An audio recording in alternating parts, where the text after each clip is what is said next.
በስመ አብ ወወልድ ወመንፈስ ቅዱስ አሐዱ አምላክ ይትባረክ እግዚአብሔር አምላከ አበዊነ ስቡህኒ ውእቱ ወልዑልኒ ውእቱ ለዓለም።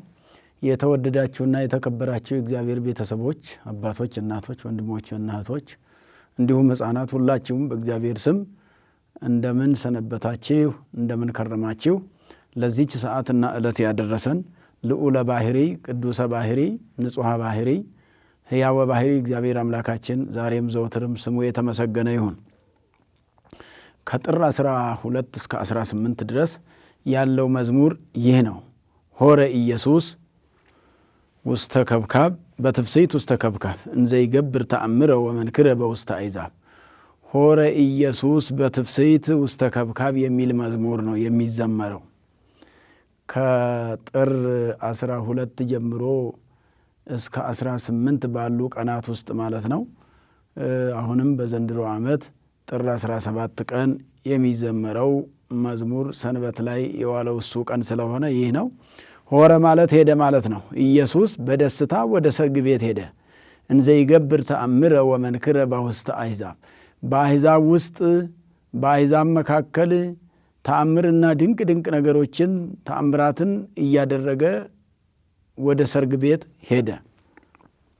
አርአዮሙ ስብሐቲሁ አምኑ ቦቱ አርዳኢሁ። ጌትነቱን ገለጠላቸው ደቀ መዛሙርቱም አመኑበት። ወይቤሎሙ ቅድሁ ማየ። እንዲህም አላቸው ውሃውን ቅዱ ወምልእወን ለመሳብክት እስከ አፉሆን። ጋኖችን እስከ አፎቻቸው ድረስ እስከ አፋቸው ድረስ ሙሏቸው አለ ይላል። ጢሞ አንከረ ሊቀ መርፋቅ በረከተ ዘአምላክ ገብረ። አሳዳሪው ሊቀ መርፋቅ ማለት አሳዳሪው ማለት ነው።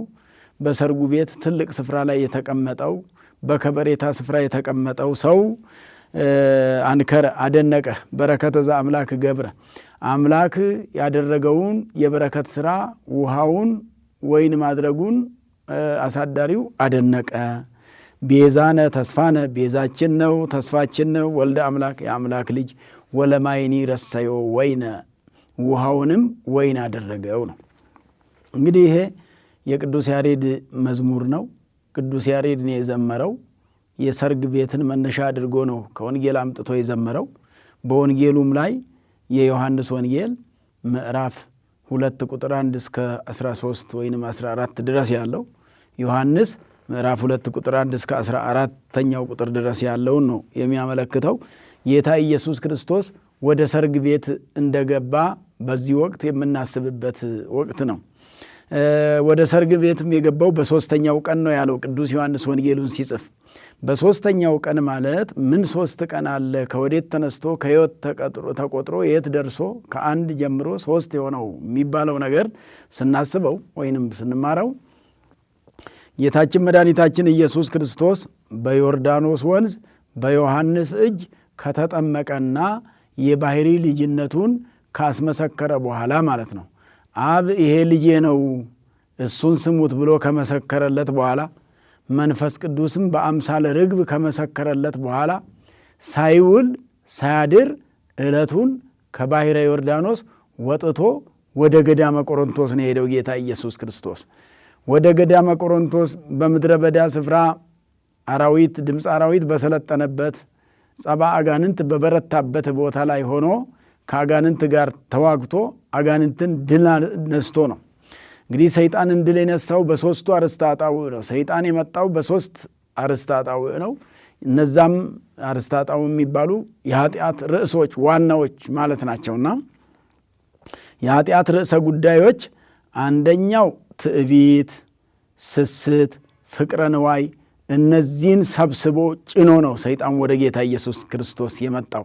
ዛሬም ወደ ሰው ልጅ በእነዚህ አርእስተ ኃጣውእ ይመጣል ሰይጣን። በትዕቢት የሚመጣበት ጌታ በትሕትና ነው ሰይጣንን ድል ያደረገው። እኔ አምላክ ነኝ በሚል አይደለም፣ በትሕትና ራሱን ዝቅ አድርጎ ነው። ፍጡር መስሎ ነው ሥጋ ለብሶ ወደዚህ ዓለም ስለመጣ ማለት ነው።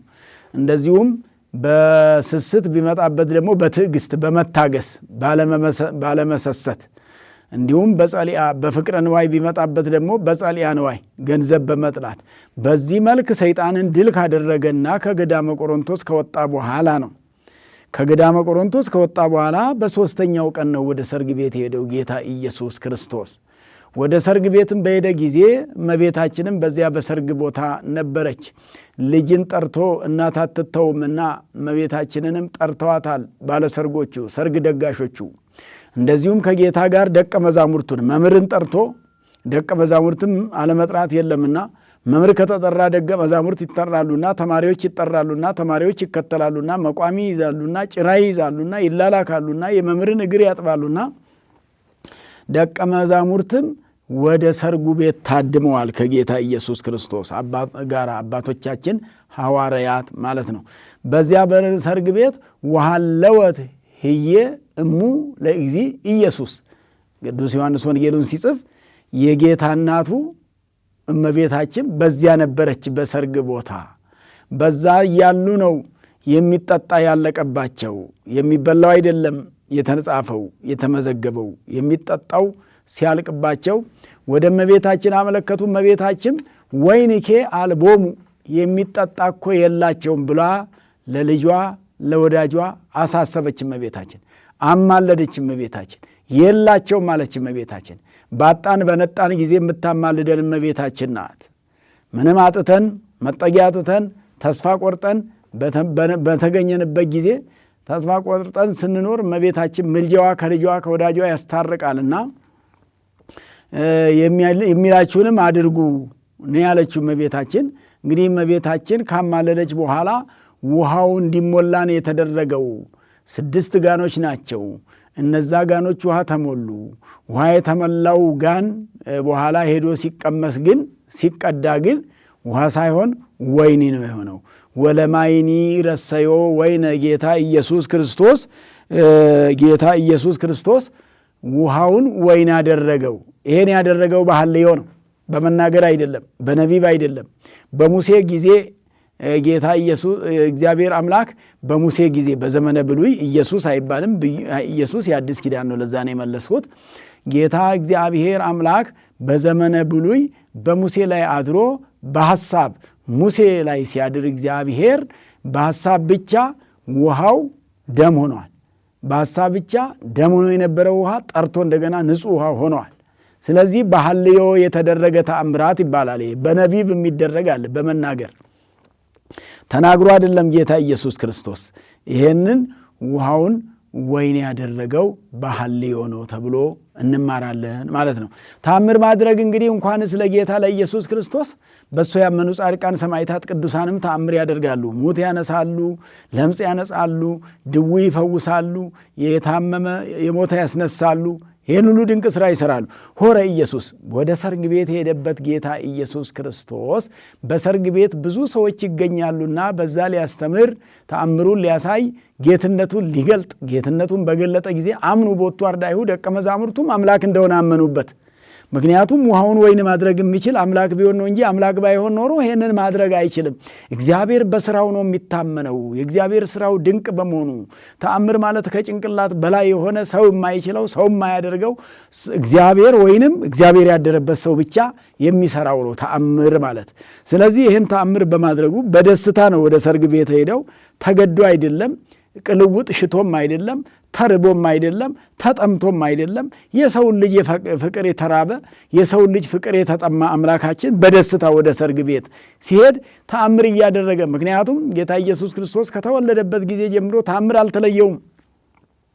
ቅዱሳንና አቡነ ተክለ ሃይማኖት እንኳን ከተወለዱበት ዕለት ጀምሮ በሶስተኛው ቀን ተወልደው በሶስተኛው ቀን አንደበታቸው ተከፍቶ አሐዱ አብ ቅዱስ አሐዱ ወልድ ቅዱስ አሐዱ ውእቱ መንፈስ ቅዱስ አብ ወልድ መንፈስ ቅዱስ ብሎ ተክለ ሃይማኖት ጻድቁ አመስግነዋል። ስለዚህ የእግዚአብሔርንም ሰዎች ድንቅ ሥራ አይለያቸውምና ጌታ ኢየሱስ ክርስቶስ ለደቀ መዛሙርቱ እንዘ ይገብር ተአምረ ወመንክረ ተአምሩን ድንቅ ሥራውን እየሰራ በማን መካከል? በአሕዛብ በሕዝብና አሕዛብ መካከል ድንቅ። ይሄ ማን ነው ውሃውን ወይን ማድረግ የሚችል? አውየኖ ለማይ ይላል ቅዱስ ያሬድ በድጓው። ውሃውን ወይን አደረገው፣ ውሃውን ለወጠው፣ ውሃነቱ ቀረ፣ ወደ ወይንነት ተለወጠ፣ ጣፋጭ ሆነ፣ ጣዕም ያልነበረው ጣዕም እንዲኖረው ሆነ። ሰዎችም በዚህ አደነቁ። አዎ ቅድሁ ማየ ማለት ውሃውን ቅዱ ተብለው በዛ በሰርግ ቤት የነበሩ ሰዎች አገልጋዮቹ፣ ተላላኪዎቹ፣ አስተናጋጆቹ በፊት ጠጅ ቀዱ ነበር። ጠጁ ሲያልቅ ውሃ ቅዱ ተባሉ። ውሃውን ቀዱ። ሄደው ሲቀዱ ግን ውሃውን አላገኙትም። ወይን ጠጅ ሆኖ ነው ያገኙ። የወይን ጠጅ ማለት ነው የሚጣፍጥ። እንደውም ያ ሰውዬ ሲያደንቅ ያን ባለሰርጉን ጌታ ኢየሱስ ክርስቶስ ያደረገለትን ድንቅ ሥራ ሰው ሁሉ መጀመሪያ ጣፋጩን መልካሙን ያጠጣል፣ በኋላ መናኛውን ያጠጣል። አንተሰ አስተዳሃርከው አቀብከው አስተዳሃርከ ዘይሴኒ፣ አንተ ግን የሚያምረውን ወደ መጨረሻ አደረግከው፣ ጣፋጩን መጨረሻ አመጣው። በልማድ እንግዲህ ሰው ንጹሕ ጠላ የሚጠጣው ጠጅ የሚጠጣው በመጀመሪያው ነው። ኋላ እያለቀ ሲሄድ ቅራሪ ነው የሚሆነው። የዚህ ሰርግ ቤት ነገር ግን ድንቅ ነገሩ መጀመሪያ ከተጠጣው በላይ በኋላ የተጠጣው ነው የጣፈጠው።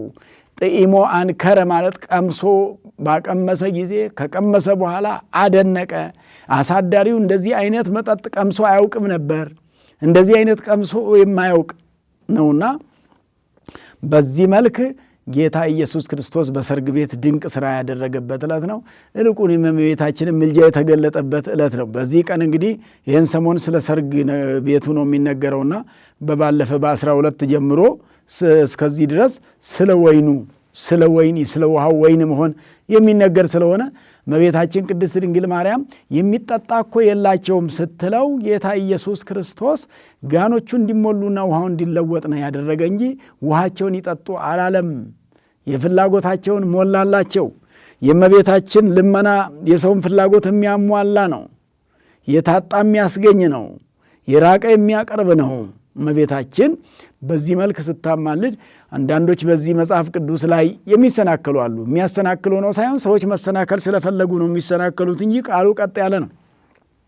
እመቤታችን ልመናና ምልጃ ስታቀርብ ምን ትቤ ምስሌኪ ኦ ብእሲቶ፣ ሴትዮ ሆይ ከአንቺ ጋር ምን አለኝ ያለው ጌታ ኢየሱስ ክርስቶስ ከአንቺ ጋር ምን ጠባለኝ? አንቺ ያልሽኝን ያማልርሽኝን ምልጃሽን ልመናሽን የማልፈጽምበት ምን ነገር አለኝ አለ ጌታ ኢየሱስ ክርስቶስ። ያንቺን ምልጃ የማልከውንበት የማልተገብርበት ምን አለኝ? ከዚህ የበለጠውን ከስጋሽ ስጋ ከነፍስሽ ነፍስ ነስቼ ሰው ሆኜ በአጭር ቁመት በጠባብ ደረት ተወስኜ የለም? ይሄንን ውሃውን ወይን ማድረግ ከዛ ይበልጣል አለ ጌታ ኢየሱስ ክርስቶስ። እንዲህ ነው እኮ አነጋገሩ። ምንም የጠብ ነገር የለንም ነው። ያልሽውን ነገር የማላደርግበት ምንም የለም። አዲ በጻ ጊዜ አለ። እንደውም ጊዜ አልደረሰም እንጂ ጊዜ ደርሶ ቢሆንማ እንደውም ለወገኖችሽ ለአዳም ልጆች እነዚህ ዘርግ ቤት ያሉትን ብቻ ሳይሆን ሌሎቹንም ጭምር እንደውም ወይነ ደሜን ስጋዬን ቆርሼ ደሜን አፍስሼ በመገብኳቸው ባጠጣኋቸው ነበር። እንደውም ዕለተ ዓርብ ገና ሆኖ ነው እንጂ እንደውም ስጋ ወደሙ ነው ደሜን ነው ማጠጣቸው። ደሜን ጠጥተው የዘላለም ሕይወት የሚያገኙበትን ነገር ነው የምሰጣቸው። በዚህ ብቻ የሚያበቁ አይደለም ብሎ የመጨረሻውን ነገር የድህነቱን ነገር ጭምር መድኃኒታችን ኢየሱስ ክርስቶስ ለእመቤታችን የበለጠ ነገራት ሌሎቻችንን እንድንማር እንጂ በኤልያስ ዘመንም ከዛች ሴትዮ ልጇ ሲሞትባት ነቢዩ ኤልያስ በመጽሐፈ ነገሥት ቀዳማዊ ምዕራፍ 17 ቁጥር 17 ላይ ስታነቡት ምን ካንተ ጋር ጠባለኝ አለች። ያቺ ሴትዮ ልጅ ሲሞትባት በጎ ነገር አደረግኩልህ እንጂ ተቀበልኩና አስተናገድኩ እንጂ አበላሁ እንጂ አጠጣሁ እንጂ ተላላኩ እንጂ ታዘዝኩ እንጂ ምን ጠባለኝ? ምን ትብዬ ምስሌከ ኦ ብእሴ እግዚአብሔር፣ የእግዚአብሔር ሰው ኤልያስ ሆይ እኔ ካንተ ጋር ምን ጠባለኝ? ኃጢአቴን ተመራምረ ልጄን ለሞት ያበቃህብኝ ብላ ስትለው ነቢዩ ኤልያስ ከእንግዲህስ ማን ነቢየ እግዚአብሔር ይለኛል?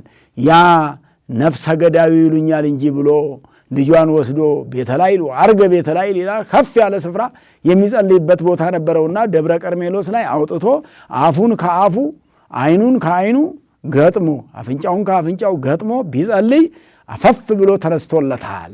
7 ጊዜ 6 ጊዜ ጸልዮ በሰባተኛው ነው።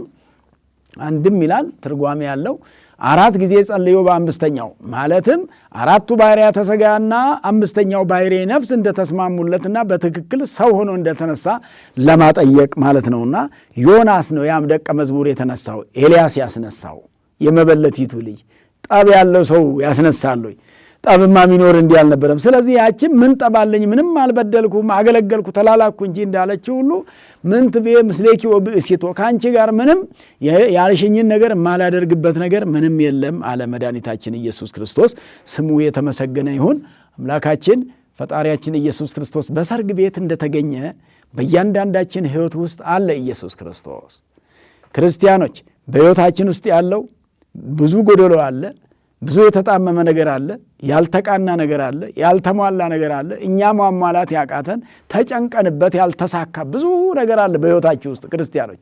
ነገር ግን ኢየሱስ ክርስቶስ ወደ ሰርግ ቤት እንደሄደው በመጣ ጊዜ እመቤታችን ቅድስት ድንግል ማርያም ከእናንተ ጋር ነው የምትኖረው፣ ቅዱሳን ሐዋርያትም ከእናንተ ጋር ነው የሚኖሩት። ቅዱሳንን እመቤታችንን ምልጃቸውን ተማጽኖ እግዚአብሔርን አምኖ የሚኖር ሰው የጎደለ ሁሉ ይሞላለታልና።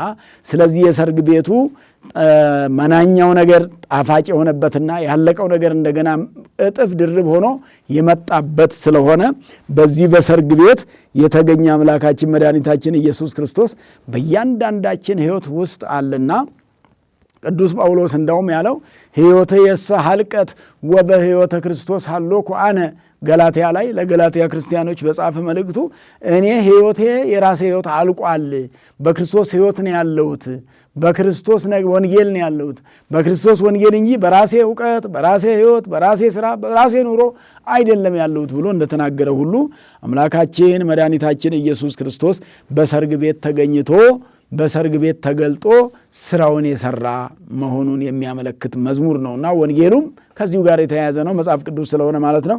የዕለቱ ምስባክ ደግሞ መዝሙረ ዳዊት መዝሙር 83 ቁጥር 6 ላይ እስመ መምህረ ሕግ ይሁብ በረከተ ይላል ቅዱስ ዳዊት። የሕግ መምህር በረከትን ይሰጣል። በቃና ዘገሊላ በረከትን ይሰጣል። ወይኑ ላለቀባቸው ወይን ያበረክታላቸዋል፣ ውሃውን ወይን ያደርግላቸዋል፣ ይለውጥላቸዋል። ተለወጠ ውሃው ተለውጦ ወይን ሆነ። ወየሐውር መኃይል ውስተ ኃይል ተአምር ከማድረግ ተአምር ወደ ማድረግ ይሄዳል። አምላክ ወልደ አምላክ ኢየሱስ ክርስቶስ ተአምር ከማድረግ ተአምር ወደ ማድረግ፣ የታመመ ከመፈወስ ድውይ ወደ ለምጻም ወደ ማንጻት፣ ለምጻም ከማንጻት የሞተ ወደ ማንሳት፣ የተራበ ከማብላት፣ የተጠማ ከማጠጣት፣ የተራበ ወደ ማብላት፣ ከኃይል ወደ ኃይል፣ ከተአምር ወደ ተአምር፣ ከድንቅ ሥራ ወደ ድንቅ ሥራ ይሸጋገራል። ይሄ ነው ከብሉይ ኪዳን ወደ ሐዲስ ኪዳን ይሸጋገራል። ከዚህ ዓለም ወደዛኛው ዓለም ይሸጋገራል። ከወዳኛው ዓለም ወደዚህ ዓለም መጥቷል። ከዚህም ዓለም ወደ መጨረሻው ደግሞ እኛንም ያሻግረናል። ሰው ከኃይል ወደ ኃይል ነው የሚሄደው ነው። ወያስተሪ የአምላክ አማልክት በጽዮን የጌቶች ጌታ የአማልክት አምላክ በጽዮን በድንግል ማርያም ላይ ይገለጣል። አንድም በኢየሩሳሌም ሰማያዊት ይገለጣል፣ በመልካም ሰዎች ላይ ይገለጣል። ወያስተሪ ማለት ይገለጣል ማለት በመልካም ሰዎች ላይ ተገልጦ ስራውን ይሰራል። መድኃኔ ዓለም ኢየሱስ ክርስቶስ አምላካችን በመልካም ሰዎች ላይ ተገልጦ ድንቅ ስራውን የሚሰራ አምላካችን መድኃኒታችን ኢየሱስ ክርስቶስ ነውና ወየሐውር መኃይል ውስተ ኃይል ከኃይል ወደ ኃይል ድንቅ ስራ ከመስራት ድንቅ ስራ። ዘሩባቤል መምህረ ሕግ ነውና በረከትን ይሰጣል ነው። ዘሩባቤል ትሩፋንን መርቶ ወደ እስራኤል ወደ አገራቸው አብቅቷል ማለት እንዲህ ይናገራል። እግዚአብሔር ድንቅ ስራ በመስራት ይገለጣል።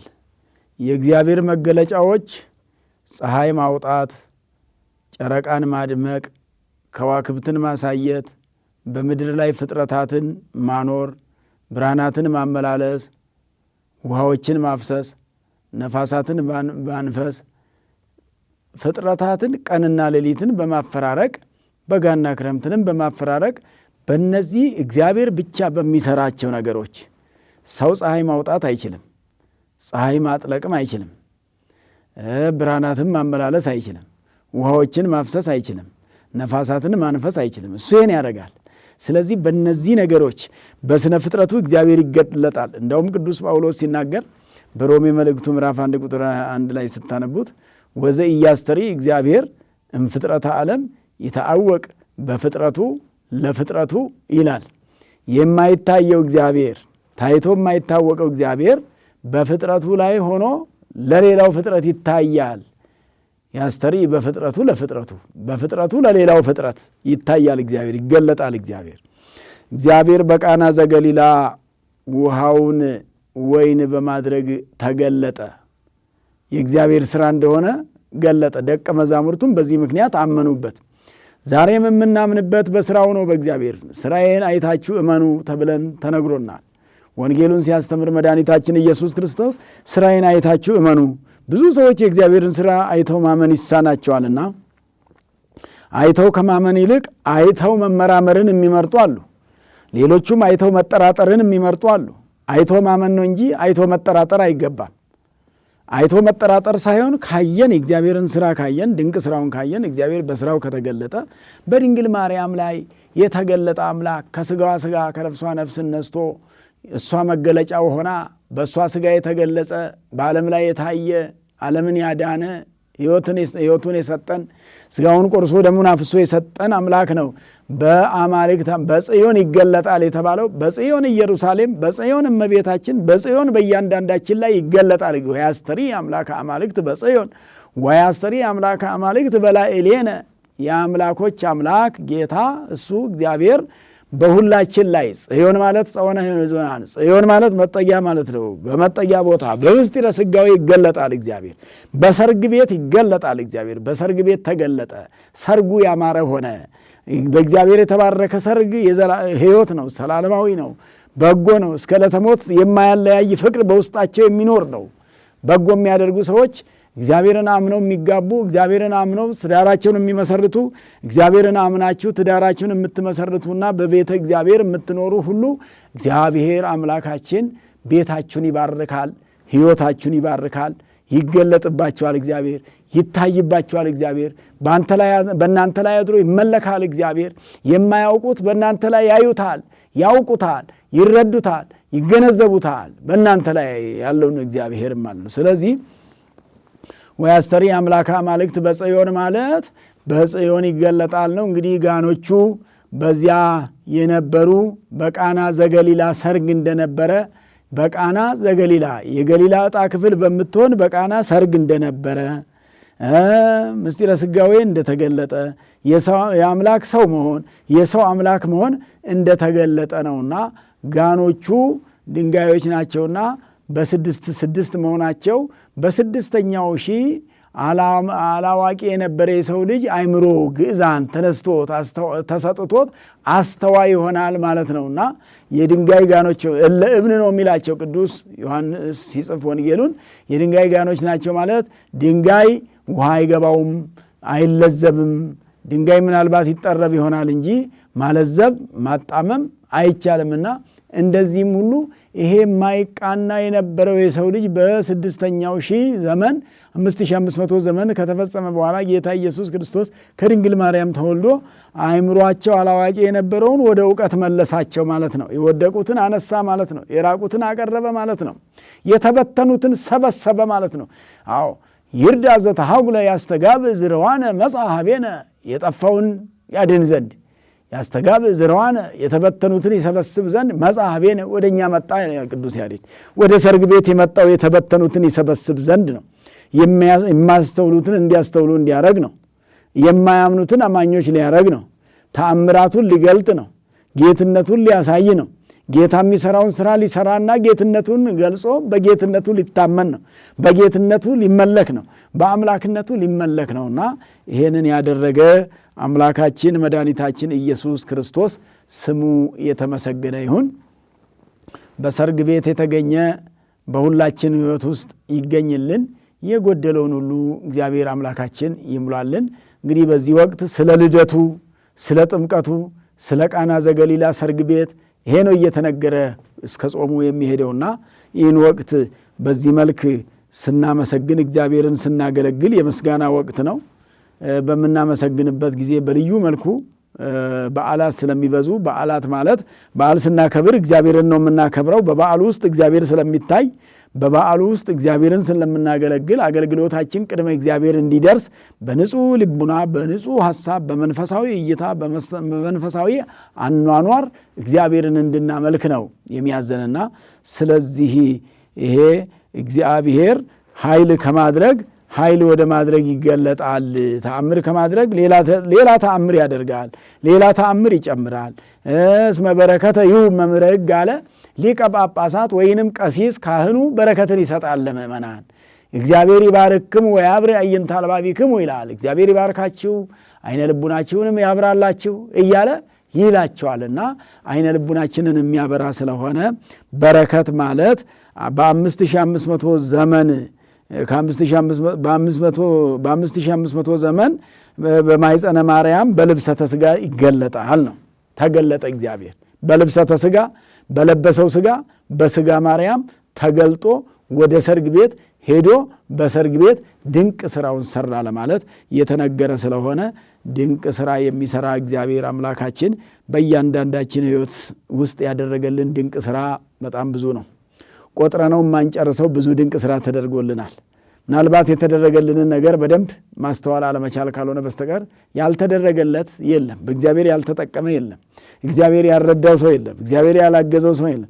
በውሎው በአዳሩ በኑሮው አዎ በዕለት ዕለት ከዕለት ወደ ዕለት በሚተገበረው ተግባሩ እግዚአብሔር ያልረዳው እግዚአብሔር ያላገዘው ሰው ማንም የለም። ምናልባት የተረዳነውን እየረሳን ያልተረዳነውን ስለምንቆጥር አልተደረገልኝም አልበቃኝም ስለምንል ያለው ይበቃኛል ስለማንል ኑሮ ይበቃኛል ማለትን እንደ ቅዱስ ጳውሎስ ስላለመድን ክርስቲያኖች ሆነን እያለን የክርስትና ጠባይ ሳይኖረን እየቀረ እንደ ክርስቲያኖች አማኞች ባለው ነገር ይሄ እግዚአብሔር የፈቀደው ነው፣ የሰጠኝ እግዚአብሔር ነው፣ ይሄን የሰጠኝን አይንሳኝ፣ ይሄ ይበቃኛል የሚል አማኞች ባለመሆናችንና ጠንካሮች ባለመሆናችን የሚያጋጥመን ስለሆነ ነውና እኛ አማኞች ኦርቶዶክሳውያን ማስተዋል ያስፈልጋል። እግዚአብሔር የሰጠን ነገር ብዙ ስለሆነ እግዚአብሔር በምንም አይወቀስምና ምናልባት እኛንን የምንወቀሰው እኛንን የምንከሰሰው እኛንን መገሰጽ ያለብን እኛንን እንድናስተውል ብዙ ቅጣት የሚያስፈልገን ኩርኩም የሚያስፈልገን ልምጭ የሚያስፈልገን እኛንንና አስተውለን ሃይማኖታችንን ጠብቀን ለመኖር እግዚአብሔር ይርዳን። እስመ በረከተ ይሁብ መምህረ ሕግ አለ ቅዱስ ያሬድም ይህንኑ ከወንጌል ወስዶ ከዳዊት ወስዶ ዳዊትም እንደ ወንጌል ያለ ነውና ሐዲስ ኪዳንን በደንብ የሚያብራራ ነውና ቅዱስ ዳዊት ይህንን ነው እስመ በረከተ ይሁብ መምህረ ሕግ የሕግ መምህር የሕግ ኦሪት መምህር እግዚአብሔር የሕገ ወንጌል መምህር ኢየሱስ ክርስቶስ ሕገ ወንጌልን ያስተማረ በምድር ላይ ሕገ ወንጌልን የሰራ ወንጌል ሕግ ናት፣ ርትዕት ሕግ ናት፣ ቀና ሕግ ናት። እንደ ኦሪትም አይደለችም፣ ፍትሐዊት ናት። በኦሪቱ ያጠፋ ይጥፋ ነው የሚባለው። በአዲስ ኪዳን ግን በሕገ ወንጌል ግን ያጠፋ ንስሐ ይግባ፣ ይመለስ፣ ይጸጸት። መቼም ንስሐ ከገባ ትቻለሁ ካለ ይቅርታ ካለ ለሰው ልጅ ከይቅርታ በላይ ሌላ ምንም ሕይወት የለም። ከይቅርታ የሚበልጥ ነገር በጣም ብዙ ዶላሮች፣ ብዙ ሺዎች፣ ብዙ ብሮች፣ ብዙ ዩሮዎች፣ ብዙ ድንቅ የተባሉ የዓለም ብሮች ከይቅርታ አይበልጡም። ይቅርታ ከገንዘቦች በላይ ገንዘብ ነው። ከሕይወት በላይ ሕይወት ነው። ከማንነት በላይ ማንነት ነውና አምላካችን መድኃኒታችን ኢየሱስ ክርስቶስ ወደ ቃና ዘገሊላ ሄዶ በሰርግ ቤት በቃና ዘገሊላ እመቤታችንም በዛ ተገኝታ የእመቤታችንም ምልጃ የተገለጠበት ሰርግ ነውና የእሷን ልመና እንደሚተገብር ያረጋገጠበት ነውና እሷ ያለችው እንደሚሆን ማረጋገጫ የተገኘበት የሰርግ ቤት ነውና አንቺ ያልሽውን የማላደርግበት ምን ምክንያት አለኝ? ሁሉን ነገር አድርጌ የለም ወይ? ወደ ምድር መጥቼ የለም ወይ? 9 ወር ከ5 ቀን በማኅፀንሽ ተወስኜ ኖሬ የለም ወይ? ተርቤ የለም ወይ? ተጠምቼ የለም ወይ? በቤተልሔም በበረት ተኝቼ የለም ወይ? በበርድ ተመትቼ የለም ወይ? ወደ ግብፅ ተሰድጄ የለም ወይ? በገዳመ ቆሮንቶስስ ከአጋንንት ጋር ስታገል ቆይቼ የለም ወይ? ይሄን ሁሉ አድርጌ ይሄንን ውሃውን ወይን ማድረግ ምኑ ይከብደኛል? ያንቺን ቃል መተግበር የሚከብደኝ ነገር የለም ብሎ ጌታ ኢየሱስ ክርስቶስ ይሄንን የእመቤታችንን ቃል ተቀብሎ ውሃውን ወይን ያደረገበት ዕለት ስለሆነ ለዚህ ሰንበት ለዚህ ዕለት ያደረሰን አምላካችን መድኃኒታችን ኢየሱስ ክርስቶስ ስሙ የተመሰገነ ይሁን። ንጉሥ ሚዲያን የምትከታተሉ ተከታታዮች እየተማራችሁ እየተማማርን ያለን ወገኖቻችን በሙሉ እናመሰግናቸዋለን። እየተማማርን ነው፣ እናንተም እያስተማራችሁን ነው፣ እኛም ያቅማችንን እያልን ነው። ከእናንተ በምናገኘው ደግሞ እናንተ ተከታትላችሁ ለሌላው እንዲማር እንዲረዳ እንዲያውቅ ይህን መነሻ ይዞ መጽሐፍ ቅዱስ እንዲያስብ መጽሐፍ ቅዱስ እንዲያገላብጥ እውቀት እንዲያዘጋጅ የትምህርት ርዕስ አዘጋጅቶ በእሁዱ እንዲማር የሚያስተምር እንዲያስተምር እንዲደረግ እዚህ ሚዲያ ላይ በምታደርጉት ትብብር ሁላችሁንም እናመሰግናለን። ሚዲያው በበዓላትና በሰንበታት የሚያስተምር ሚዲያ ነው። መንፈሳዊ ትምህርትን ሁልጊዜም ወደ እናንተ እያስተካከለ የሚያደርስ ሚዲያ ነውና ይሄን ለማድረግ ደግሞ እየተጉ እየነቁ ያሉ ዲያቆናቱን የቤተ ክርስቲያን ልጆችን እግዚአብሔር በረከቱን ረድኤቱን ያድልልን። ለእናንተ ለሰማዕያን እዝነ ልቡና የከፈተ እግዚአብሔር አምላካችን የልብ ጆሮ የከፈተላችሁ የተመሰገነ ይሁን። እኛም እንናገርበትን ጊዜውን ሰዓቱን ማስተዋሉን የማናውቀውን እንድናውቅ ምስጢር ገላጭ መንፈስ ቅዱስ ገልጾልን የአቅማችንን ወደ እናንተ ጥቂት ነገር ለማድረስ እንድንችል ያደረገ እግዚአብሔር መንፈስ ቅዱስ የተመሰገነ ይሁን። ወስብሐት ለእግዚአብሔር። ይቆየን።